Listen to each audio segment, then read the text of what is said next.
It's March 15th, 1991. A 15-year-old girl jumps out of a moving car on this highway in the middle of the night. She crosses over this grassy area, jumps this fence, and runs into this cemetery. She's trying to outrun the person chasing her, only she doesn't, and she's murdered right here in this cemetery. Let's get into it.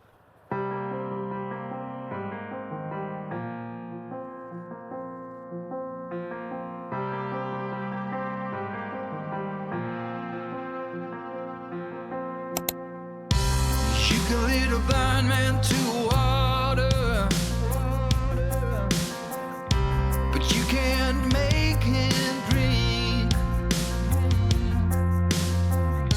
And you can show the masses the whole reveal, but you can't make them think. So this is the exact path that Jessica would have ran on that night, trying to get away from her abductor.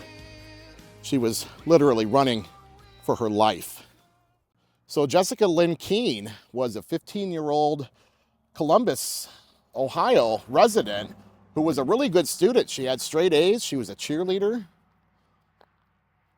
And then, of course, she hit that age, that very difficult teenage age of 15, and she started to be a little defiant. She started seeing a boy named Sean Thompson. Now, her parents did not really care for this relationship because Sean Thompson had dropped out of school and he had a couple brushes with the law. So they really weren't fond of her seeing him because they thought he was a bad influence on her, and she was a pretty good girl. Well, over time, of course, she started to get into more of a relationship with Sean. They started to get closer, and she started to skip school. Her grades started to drop. Her and her parents were at constant odds. And it came to the point where her parents really didn't know what to do anymore. So they sought help from a facility in Columbus for troubled teens. This place is designed to help teenagers like Jessica. Basically, they would keep her for 2 weeks, offer counseling and other resources to try and get Jessica back on the right track. So they all agree that this is a good idea. Jessica goes. She's there for almost the full 2 weeks. And then the day before she's supposed to come home, which is March 15th, 1991, she tells some friends at the center that she's going to go to the mall. So she walks down to the bus stop, which is right next to the facility there. That's the last time she was seen. After about 2 days, that's when her body was discovered right here at Foster Chapel Cemetery in Plain City, Ohio. She ran behind this monument to hide. We do know that she hid behind this headstone. Police found her knee impressions right there. So we know that she was peeking over the side of this monument to see where her abductor was. She obviously saw him coming toward her. He must have seen her, so she gets up and she runs as fast as she can toward the back of the cemetery. Police believe that she saw a light on in a farmhouse that was back there, only she didn't see the fence back there or the fence post because it was the middle of the night and it was very dark.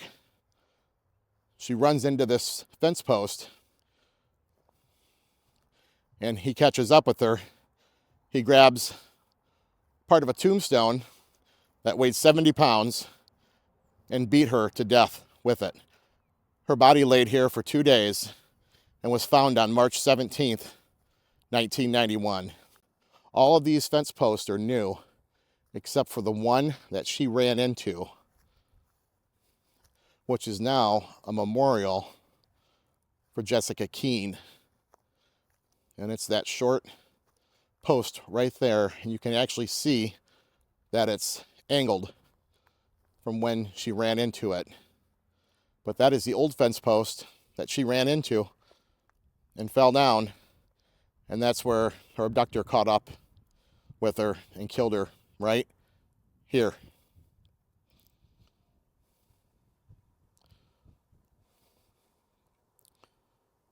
Now that farmhouse, I don't believe is still here.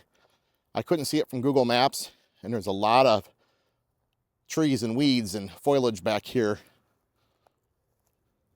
So if it's still there, it's hidden in all of this, in this big wooded area, but I don't think it's there anymore. Because back when this story ran on Unsolved Mysteries in 1991 or 92, the farmhouse was pretty old then, so it's probably not here anymore. But I'll put the link to that Unsolved Mysteries episode in the comments below. So right away, her boyfriend, Sean Thompson, is an immediate suspect. However, DNA ruled him out, and he also had an alibi. And the case went cold for many, many years.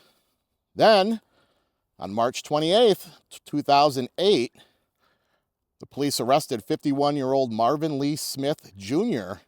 after DNA evidence was resubmitted and matched this man. He was charged with unlawful sexual conduct on Jessica, which is a felony, and he was extradited to Ohio to face charges. And then in 2009, he pled guilty to first-degree murder, confirming that he had indeed raped and murdered Jessica Keen. He admitted that he abducted her from the bus stop near the counseling center that she was staying at on March 15th, 1991. And then evidence did show that Jessica had escaped his car and ran into this very cemetery right here, where she collided with that fence post and fell, and then he beat her to death with a tombstone. And then in exchange for his admission of guilt, he avoided the death penalty, and he pleaded guilty to one charge of aggravated murder with specifications of rape and kidnapping, and he was sentenced to 30 years to life in prison.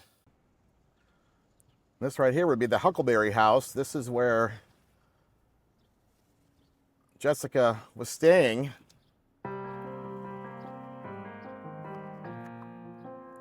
for that 2 weeks.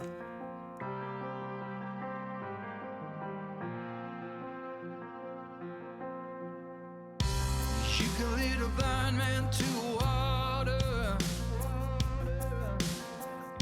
but you can't make him drink.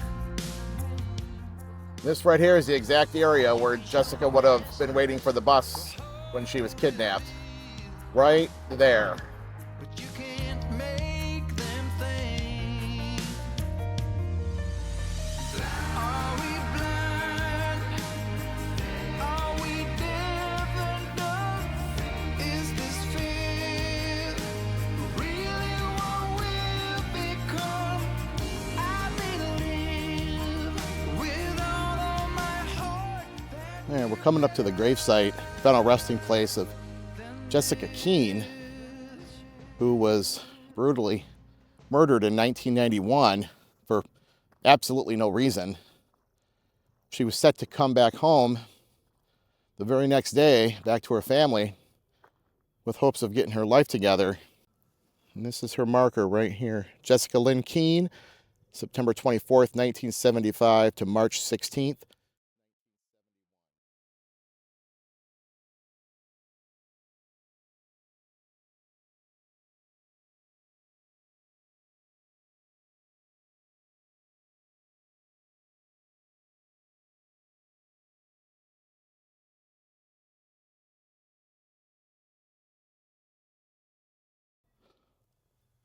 The spirit of the dead shall survive in the memory of the living.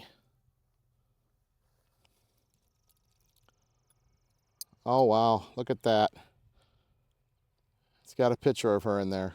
Looks like some other folks have been out here. I see some mementos that were left. Butterfly. Wow, what a shame. 15 years old. Senseless. Senseless murder. Rest in paradise, Jessica.